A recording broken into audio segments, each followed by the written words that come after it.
The rain came down in sheets, turning the dusty streets of Redemption Creek into rivers of mud.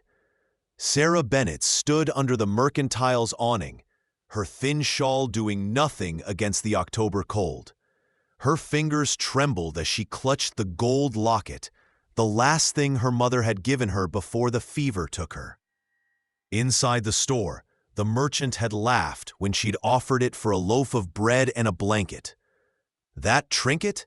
Maybe worth a meal, girl. Nothing more. 3 days without food. 2 nights sleeping in the livery stable, hiding between hay bales when the owner made his rounds. Sarah's legs barely held her upright as she watched the storm intensify. The bruises on her ribs from her father's last beating had turned yellow-green, a reminder of why she'd fled Kansas City with nothing but the dress on her back. She'd thought the West meant freedom. Instead, she'd found only hunger and cold indifference. If you're enjoying this story, please take a moment to subscribe to the From Wild West channel and leave a like on this video. It truly means everything to us and motivates us to bring you more quality content like this. Your support keeps these stories alive. Thank you. You planning to stand there till you drown, or you got somewhere to be? Sarah's head snapped up. A man stood in the doorway of the general store, a box of supplies balanced on one broad shoulder. He was tall, well over 6 feet, with dark hair that curled slightly at his collar and eyes the color of storm clouds. A scar cut through his left eyebrow, giving him a dangerous look that made Sarah step back instinctively. "I'm just waiting for the rain to ease," she lied, her voice barely audible over the downpour. The man's gaze dropped to the locket clutched in her white-knuckled grip, then to her face, taking in the hollows beneath her cheekbones, the exhaustion in her blue eyes. He set the box down with deliberate care. "That for sale?" He nodded toward the locket. Sarah's throat tightened. "The merchant said it wasn't worth." "I didn't ask what he said. I asked if it's for sale." She nodded, unable to speak. The man reached into his coat and pulled out not coins, but a wrapped package. "Gold isn't what you need here." He held out the bundle. "Roast beef sandwich. My housekeeper packed 2 this morning. Figured I'd be working through supper, but I'm heading home early on account of the storm." Sarah stared at the offered food, like it might disappear. "I can't just take." "You're not taking, you're accepting. There's a difference." When she still didn't move, his expression softened slightly. "Go on, before I change my mind and eat them both myself." Her hands shook as she accepted the package. The weight of it, the warmth still radiating through the cloth. It was almost enough to make her cry. She unwrapped it with trembling fingers and took a bite, trying not to devour it like a starving animal. The flavors exploded on her tongue. Real butter, thick slices of beef, fresh bread. She'd forgotten food could taste. The man studied her for a long moment, rain drumming on the awning above them. "I'm Nathaniel Cross. I run the 3 Rivers Ranch about 8 miles north. My housekeeper, Mrs. Gonzalez, is getting on in years. Been after me to find someone to help with the cooking and washing." He paused. "You any good in a kitchen?" "I kept house for my parents until—" She couldn't finish. "Until her mother died and her father started drinking. Until the night he'd come home with a widower from the church, declaring Sarah would marry the man to settle his gambling debts. Until she'd run." "You don't have to tell me," Nathaniel said quietly. "Past is past. I'm offering room, board, and $20 a month. Gonzalez stays in the cabin out back, but she'll show you the ropes. Works honest and hard, but nobody will bother you. You have my word on that." Sarah's mind raced. It could be a trap. Men didn't just offer desperate women jobs without expecting something in return. But as she looked into Nathaniel Cross's steady gray eyes, she saw no lust, no hidden agenda, only a kind of weary honesty that matched her own exhaustion. "Why?" she whispered. "Why would you help me?" His expression flickered with something. Memory, pain, regret. "Because once, someone helped my sister when she needed it most. She's gone now, but I figure the debt's still owed. You want the job or not?" Sarah's knees nearly buckled with relief. "Yes, God, yes. Finish that sandwich. I'll get the wagon hitched. Storm's not letting up, so we better head out before the creek rises." He picked up his supply box and started toward the livery, then paused. "And miss, keep that locket. Some things aren't meant to be sold." The ride to Three Rivers Ranch took nearly 2 hours through the howling storm. Sarah sat huddled in the wagon bed, beneath a canvas tarp, clutching her locket and watching Nathaniel's broad back as he drove the team through mud and rain without complaint. Lightning split the sky in jagged white lines, illuminating a landscape of rolling prairie, broken by rocky outcroppings and distant pine-covered hills. When they finally reached the ranch, Sarah could barely make out the structures through the downpour. A large 2-story house with a wraparound porch, a massive barn, several outbuildings, and endless stretches of fenced pasture. Nathaniel pulled the wagon up to the front steps and jumped down, water streaming from his hat. "Come on, let's get you inside before you catch pneumonia." He didn't wait for her to climb down herself, just reached up and lifted her bodily from the wagon like she weighed nothing. Sarah gasped at the sudden contact, but he set her down gently on the covered porch before she could protest. The front door opened, revealing a stout Mexican woman in her 60s with silver-streaked black hair and shrewd, dark eyes. "Dios mío, Nathaniel! You're soaked through! And who is this poor child?" "This is Sarah Bennett. She's going to be helping you around the house. Sarah, this is Mrs. Gonzalez, best cook in 3 counties and mean as a rattlesnake when you track mud on her clean floors." Mrs. Gonzalez swatted at him with a dish towel, but her eyes were warm. "Get those boots off before you come in. And you," she turned to Sarah, her expression softening, "come with me, mija. You need dry clothes and hot food." The inside of the house was warm and smelled of wood smoke and baking bread. Sarah stood dripping on the entry rug, overwhelmed by the simple comfort of it. Braided rugs on polished wood floors, oil lamps casting golden light, a stone fireplace crackling with flames. It was more home than she'd known in years. "I'll see to the horses," Nathaniel said, already turning back toward the door. "Mrs. Gonzalez will show you to your room." "Wait," Sarah's voice stopped him. "Thank you for everything." He met her eyes across the dimly lit room, and for a moment, something passed between them, an understanding, perhaps, of what it meant to be desperate and what it meant to be saved. "We help each other out here. That's how we survive." Then he was gone, back into the storm. Mrs. Gonzalez led Sarah upstairs to a small but clean room with a real bed, a washstand, and a window overlooking the eastern pastures. "There's a nightgown in the dresser, belonged to Nathaniel's sister, Elena. She passed 4 years ago, but she'd want someone to get use from her things."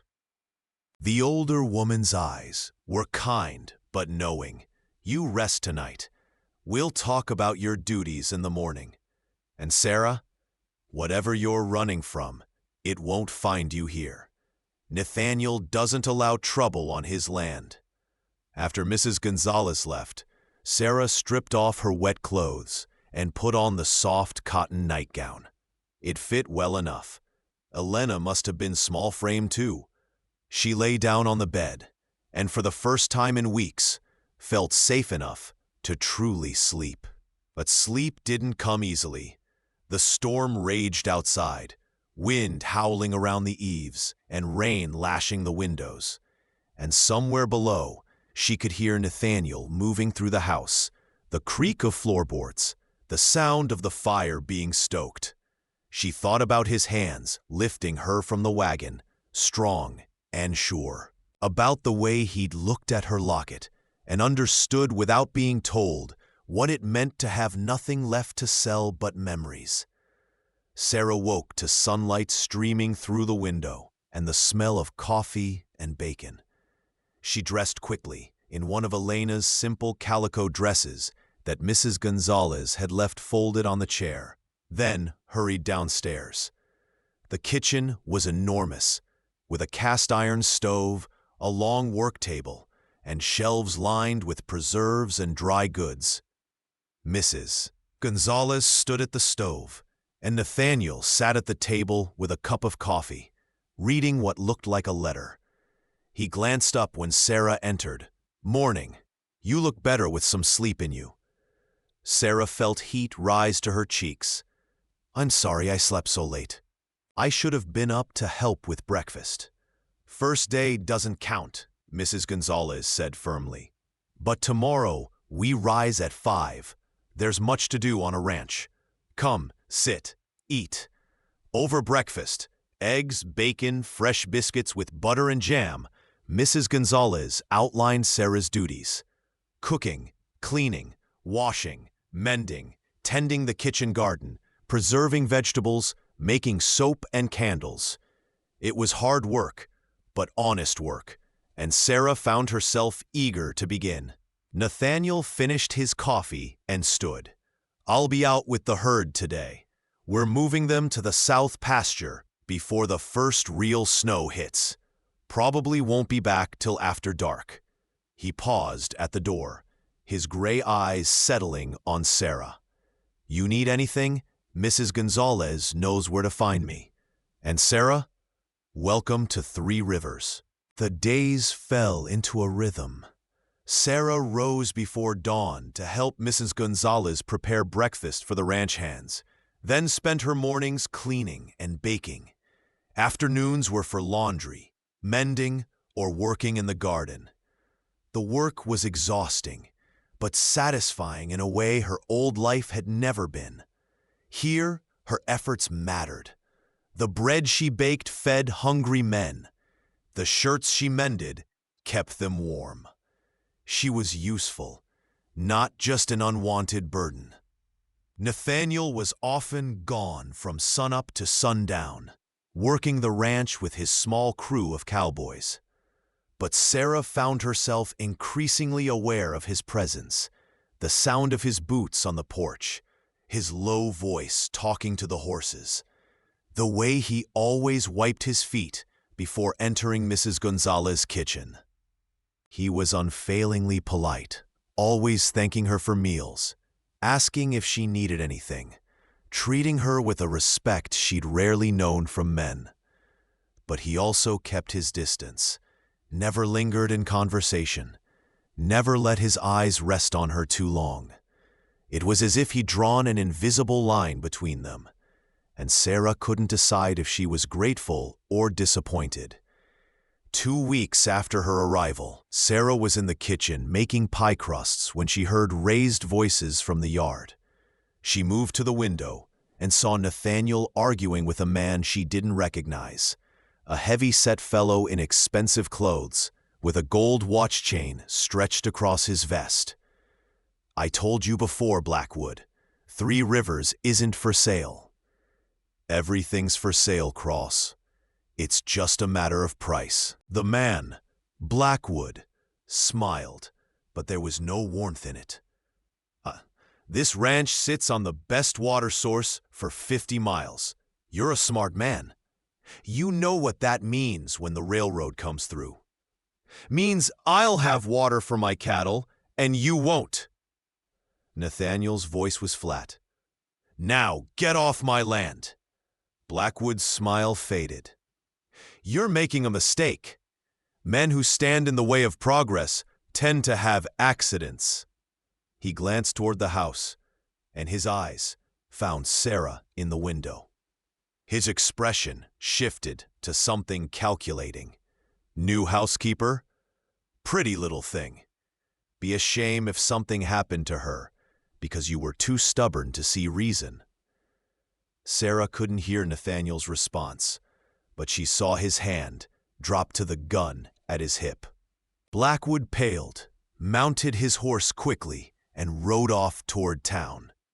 When Nathaniel turned back to the house, his expression was thunderous. He found Sarah in the kitchen, still holding the rolling pin. "Pack a bag. I'm taking you to Mrs. Gonzalez's cabin for a few days." "What? Why?" "Because Malcolm Blackwood is a bastard who doesn't make idle threats, and I won't have you caught in the middle of his schemes." Nathaniel's jaw was tight. "He wants this ranch. Thinks he can scare me into selling? I'm not afraid." Sarah lifted her chin. "I've dealt with worse than him. This isn't your fight. You gave me a home when I had nothing. That makes it my fight too." The words came out stronger than she'd intended, surprising them both. Nathaniel stared at her for a long moment, something shifting in his gray eyes. "You don't know what you're saying. Blackwood plays dirty. People around him tend to wind up hurt or worse." "Then teach me to protect myself." Sarah set down the rolling pin. "Teach me to shoot, to ride properly. I won't be helpless again. I can't be." He studied her, really looked at her, maybe for the first time since she'd arrived, saw not just the fragile woman he'd rescued from the rain, but the steel underneath. "You sure about this?" "I've never been more sure of anything." "All right." Nathaniel pulled his gun from its holster and checked the chamber. "But we do this my way. You follow instructions exactly. Understood?" "Yes." "And Sarah, if I tell you to run, you run. No arguments, no hesitation. Promise me." She met his eyes and saw the fear beneath his stern expression. Fear for her, not of Blackwood. It made her chest tighten. "I promise." The shooting lessons began the next afternoon. Nathaniel set up bottles on the fence rail behind the barn and handed Sarah an old Colt revolver. "It's lighter than mine, better for learning." He showed her how to hold it, how to aim, how to breathe and squeeze the trigger instead of pulling. But when Sarah fired the first shot, the recoil sent pain shooting through her wrists, and she dropped the gun with a cry. "Go slow," Nathaniel said immediately, picking up the weapon. "Your hands are small. Takes time to build up the strength." He moved behind her, his chest nearly touching her back as he adjusted her grip. "Here, hold it like this. Let me support the weight until you get used to it." His hands covered hers, warm and calloused and impossibly steady. Sarah could feel his breath on her neck, smell the scent of leather and sage that clung to his clothes. Her heart hammered in her chest, and she knew it had nothing to do with the gun. "Now," he said softly, his voice rumbling in his chest. "Breathe out and squeeze." She did. The bottle shattered. Better. He didn't step back. Again. They stayed that way for an hour, Nathaniel supporting her hands, murmuring instructions, his presence solid and safe behind her. By the time they finished, Sarah's arms ached and 5 bottles lay in shards. But more than that, something had shifted between them. The careful distance Nathaniel maintained had cracked, just slightly. That night, Sarah couldn't sleep. She lay in Elena's bed, listening to the house settle, thinking about the weight of Nathaniel's hands on hers, about the way his voice had softened when he said, "Go slow," about how for the first time since her mother's death, she felt something other than fear and exhaustion, felt the flutter of possibility. A sound from downstairs made her sit up. Footsteps, a door opening. Sarah slipped out of bed and crept to the stairs, wondering if Blackwood's men had come. But when she peered into the front room, she saw only Nathaniel standing by the fireplace, staring into the dying flames. He'd removed his shirt, and in the orange glow, Sarah could see scars across his back, long, straight lines that could only have come from a whip.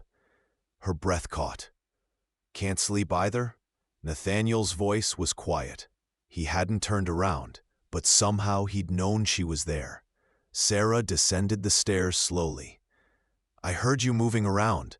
Thought maybe—" She trailed off, unable to say, "I thought you might need someone. I'm fine, just restless." He grabbed his shirt from the chair, but Sarah stepped forward before he could put it on. "What happened to you?" The question escaped before she could stop it. Nathaniel's expression shuddered. "Past is past, remember? That was the deal. You know my secrets.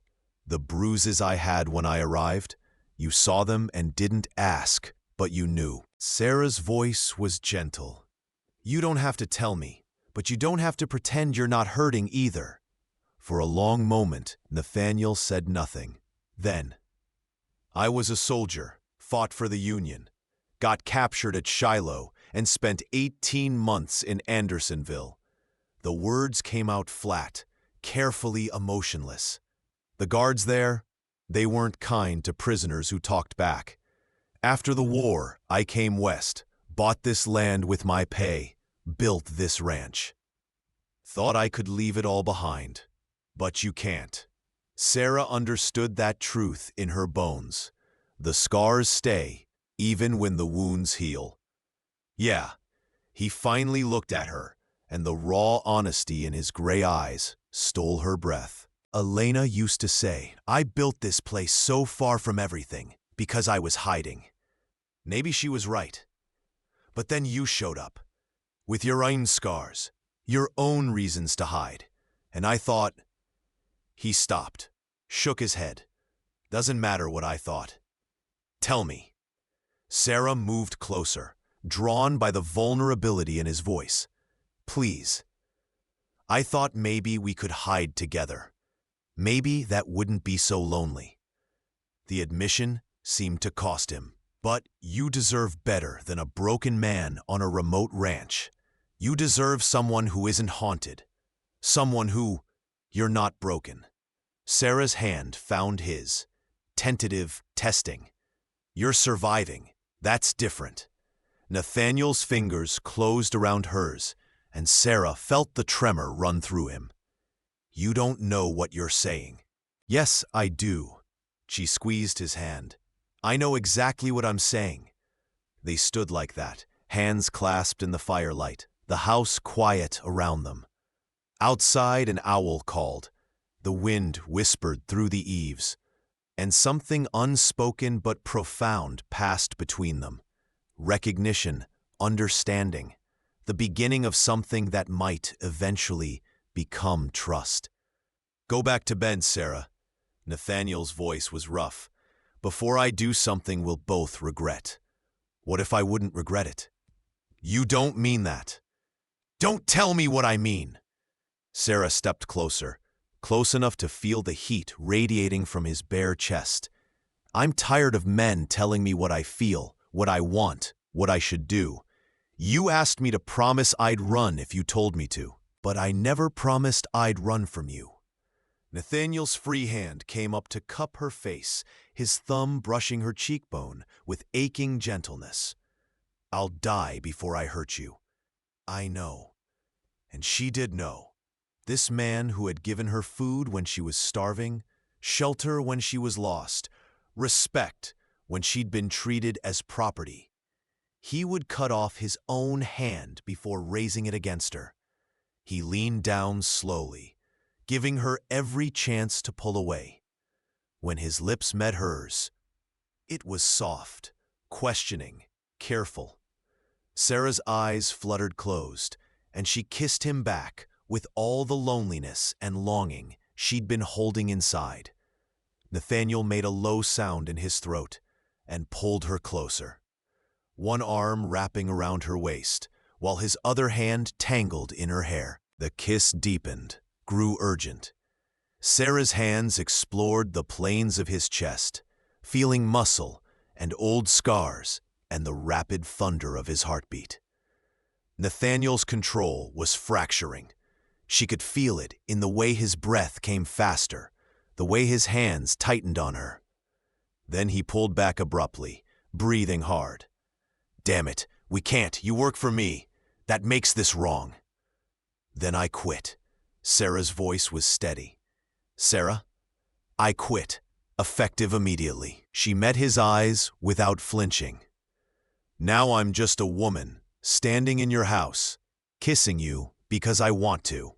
Is that still wrong?" Nathaniel stared at her, torn between honor and desire. Finally, he said, "You're staying in this house. You're keeping your room, your pay, everything. This doesn't change that." "Agreed. And we go slow. No matter how much we might want." He cut himself off, jaw clenching. "We go slow." "Okay." Sarah smiled slightly. "But Nathaniel, you should know I'm not nearly as fragile as you think I am." His answering smile was almost a grin. "I'm starting to figure that out." The days that followed were charged with new tension. Sarah and Nathaniel moved around each other carefully, aware of every glance, every accidental touch. He continued teaching her to shoot, though now when he stood behind her to guide her aim, neither of them pretended it was only about the gun. She started leaving him small gifts, wildflowers on his breakfast plate, his favorite biscuits wrapped in a cloth napkin, a button she'd sewn back on his best shirt. Mrs. Gonzalez watched it all with knowing eyes, but said nothing. She'd simply patted Sarah's hand one morning and murmured, "He's been alone too long, that one. Is good what you do for him." But the peace couldn't last. 3 weeks after Sarah's arrival, Blackwood struck. Sarah was alone in the house. Mrs. Gonzalez had gone to town for supplies, and Nathaniel was out checking fence lines when she heard horses approaching. She looked out the window and saw 5 men riding up to the house, Blackwood in the lead. Her hand went to the Colt Nathaniel had given her, tucked in the kitchen drawer. She pulled it out, checked the chamber like he'd taught her, and moved to the door. "Mrs. Cross?" Blackwood called out, clearly mistaking her for Nathaniel's wife. "I'd like a word." Sarah stepped onto the porch, gun held loosely at her side. "This is private property. You need to leave." Blackwood's eyebrows rose. "Ah, the housekeeper. I remember you." He dismounted slowly. "No need for violence, miss.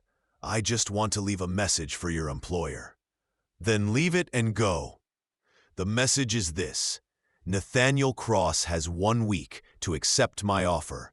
If he doesn't, I'll take what I want by other means. The law is slow out here, and accidents happen." Blackwood smiled. "Houses catch fire. Cattle get stampeded into ravines. Good men get shot by rustlers.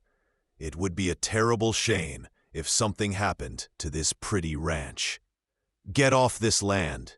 Sarah raised the gun, surprised by how steady her hands were. "Now, all right, you even know how to use that?" Sarah aimed and fired. The bullet struck the dirt between Blackwood's feet. His horse screamed and reared. "Next one won't miss," Sarah said coldly.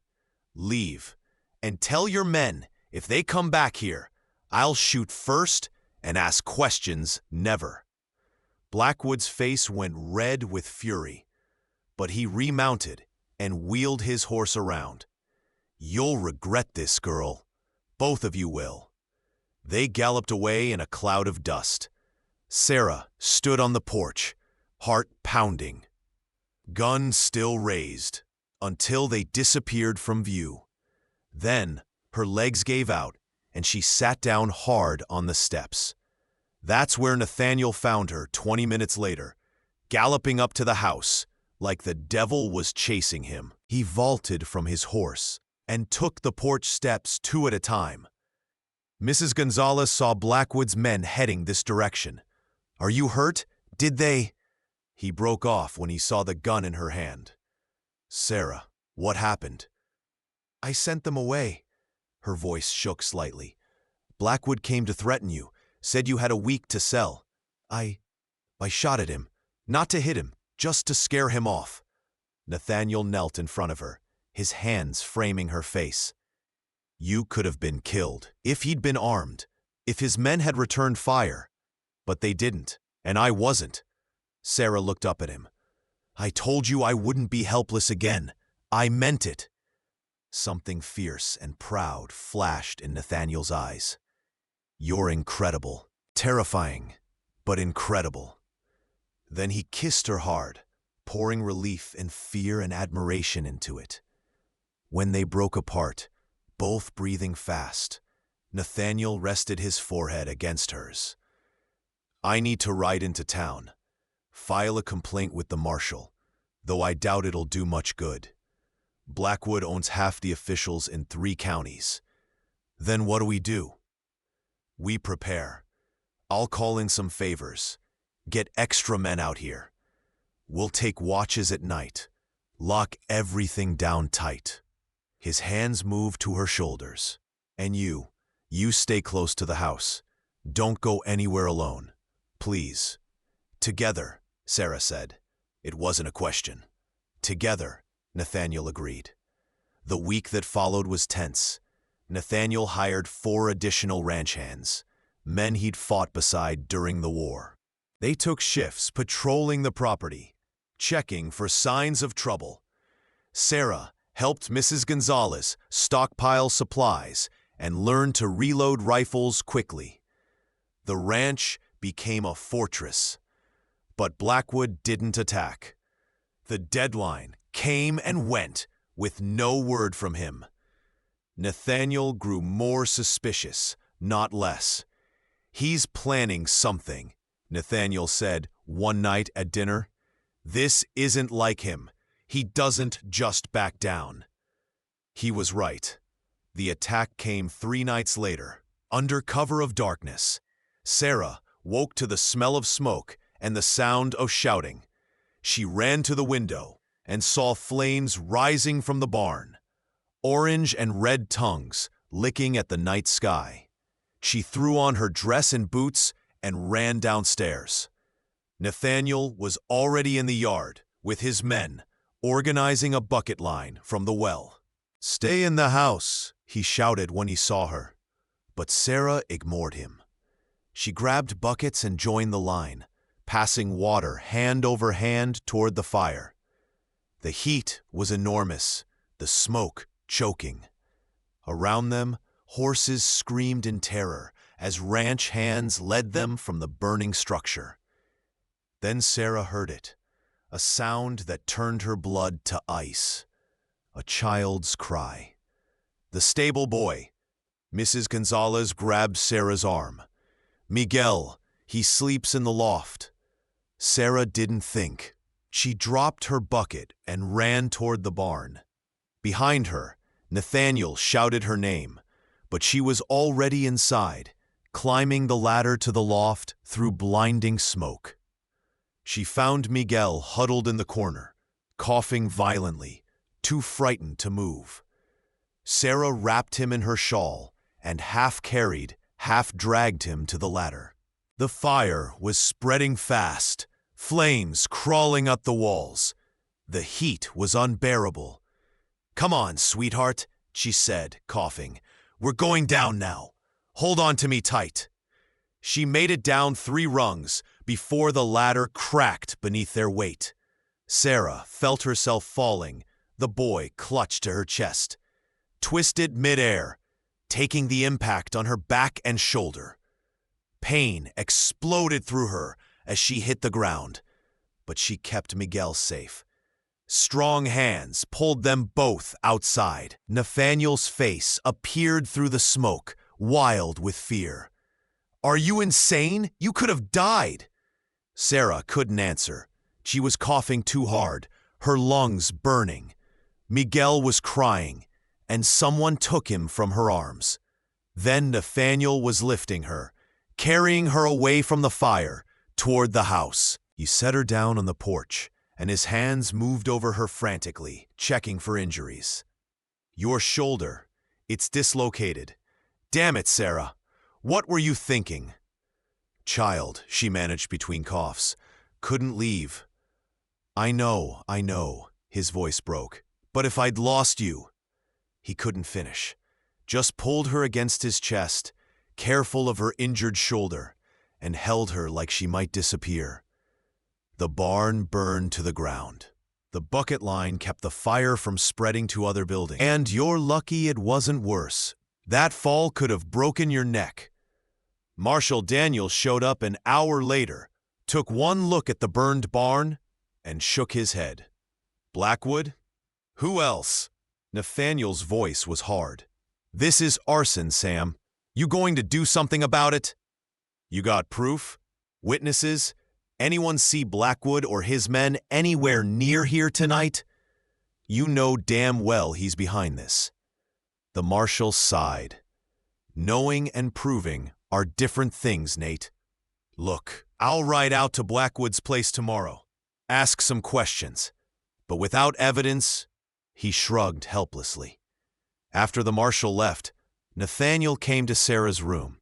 She was sitting on the bed, her shoulder aching despite the laudanum the doctor had given her. Nathaniel knocked softly, then entered when she called out, "How's the pain?" "Manageable." Sarah studied his face, the smudges of soot, the exhaustion, the fear he was trying to hide. "You're angry with me." "Angry?" He laughed, but there was no humor in it. "Sarah, you ran into a burning building. You could have died. Miguel could have died. Do you understand what that would have done to me? And if I'd stayed outside, knowing a child was up there, could I have lived with that?" Nathaniel sat heavily on the edge of the bed. "No, you couldn't have. Because you're brave and stubborn, and you see a person worth saving." He looked at her, and his eyes were wet. "That's what you said, isn't it? I see a woman worth saving. But Sarah, you're not just worth saving. You're everything." Sarah's breath caught. "Nathaniel, let me finish." He took her uninjured hand in both of his. "When I saw you run into that barn, I thought my heart would stop. I've been trying so hard to keep my distance, to not drag you into my problems, to give you time to heal from whatever you went through before. But tonight, I realize something. Life's too short and too brutal to waste time pretending we don't feel what we feel." "And what do you feel?" "I'm in love with you." The words came out raw, honest. "I fell in love with you the day you stood in the rain, with nothing but a locket, and still had the courage to look me in the eye. I love your strength, and your kindness, and the way you hum when you make pie crusts. I love that you're not afraid of hard work, or Blackwood's threats, or running into burning buildings for a child you barely know." He squeezed her hand. "I love you, Sarah Bennett. And I know I'm broken and haunted, and I live on a ranch in the middle of nowhere. But if you'll have me, if you'll risk it, I promise I'll spend every day trying to be worthy of you." Tears spilled down Sarah's cheeks. "You already are worthy. You've been worthy since the moment you offered me a sandwich instead of taking my locket." She reached up with her good hand and touched his face. "I love you too. I think I have, since that first day. But I was too scared to admit it. Too scared of being hurt again, of trusting someone, of hoping for something good. And now? Now I'm still scared, but I'm more scared of not trying." She leaned forward and kissed him softly. "I love you, Nathaniel Cross, and yes, I'll risk it." Nathaniel kissed her back, gentle and reverent, mindful of her injuries. When they broke apart, he rested his forehead against hers. "When this is over, when Blackwood's dealt with and the ranch is safe, I'm going to marry you, properly, with a preacher and a ring and everyone we know as witnesses. I want the whole town to know you're mine and I'm yours." Is that a proposal? That's a promise. The proposal comes later, when you're healed and I can do it right. He smiled slightly. I'm old-fashioned that way. Sarah laughed, even though it hurt her shoulder. I think I can wait. They sat together in the lamplight, hands clasped, making quiet plans for a future that suddenly seemed possible. Outside, the ranch hands continued cleaning up the burned barn. But here, in this small room, there was only peace and hope and the beginning of healing. The next day, Nathaniel rode into town with his hired men. Sarah watched from the window as they left, her stomach tight with worry. She knew where they were going, to confront Blackwood directly, to end this once and for all. The hours crawled by. Sarah tried to keep busy helping Mrs. Gonzalez in the kitchen, but her mind was on Nathaniel. What if Blackwood ambushed them? What if there was a shootout? What if he didn't come back? It was nearly sunset when she heard horses approaching. Sarah ran to the door and saw Nathaniel riding up to the house, his men behind him. He was dusty and tired, but unhurt. Relief made her knees weak. He dismounted and came to her, pulling her into a careful embrace. It's over. What happened? Blackwood's men were at the saloon, bragging about the barn. Half the town heard them. Marshal Daniels had to arrest them, couldn't ignore that many witnesses.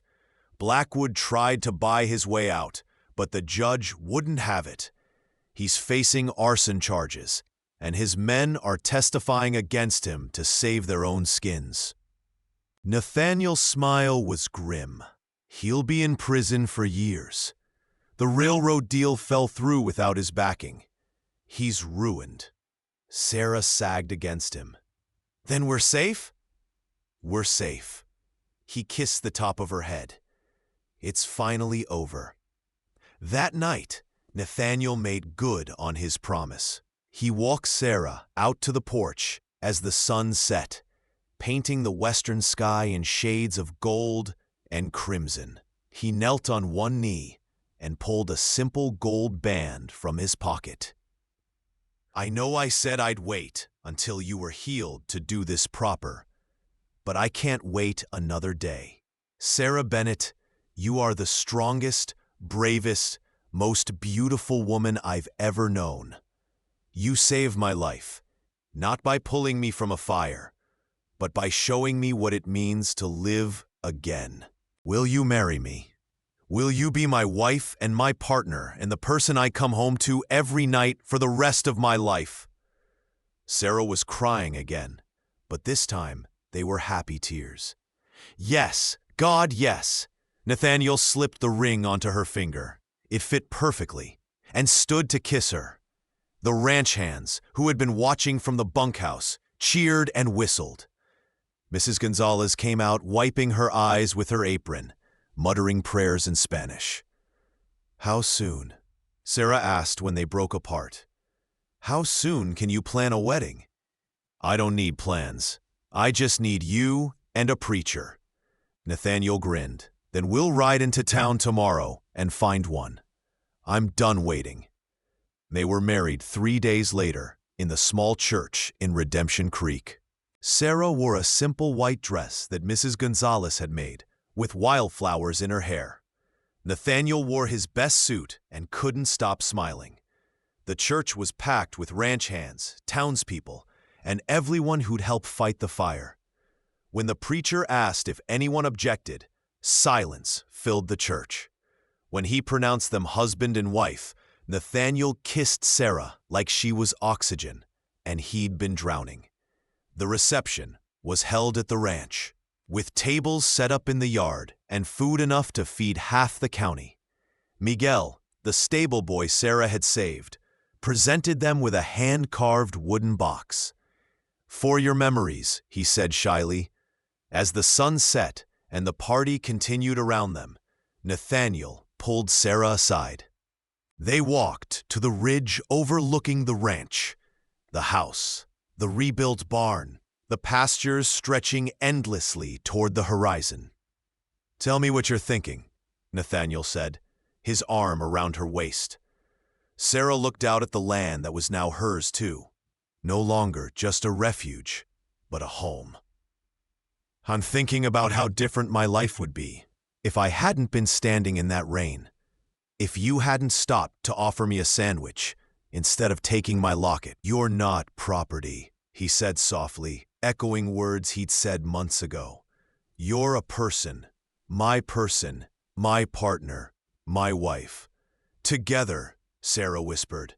"Together," Nathaniel agreed, and kissed her as the stars began to emerge overhead. Epilogue. 5 years later, Sarah Cross stood on the same ridge, watching her husband teach their 3-year-old daughter, Elena, how to sit on a horse. The little girl had her mother's blonde hair and her father's gray eyes, and absolutely no fear. "Gently, sweetheart," Nathaniel was saying. "Pat his neck like I showed you. Let him know you're a friend."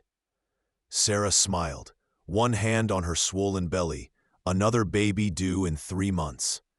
The ranch had prospered in the years since Blackwood's imprisonment.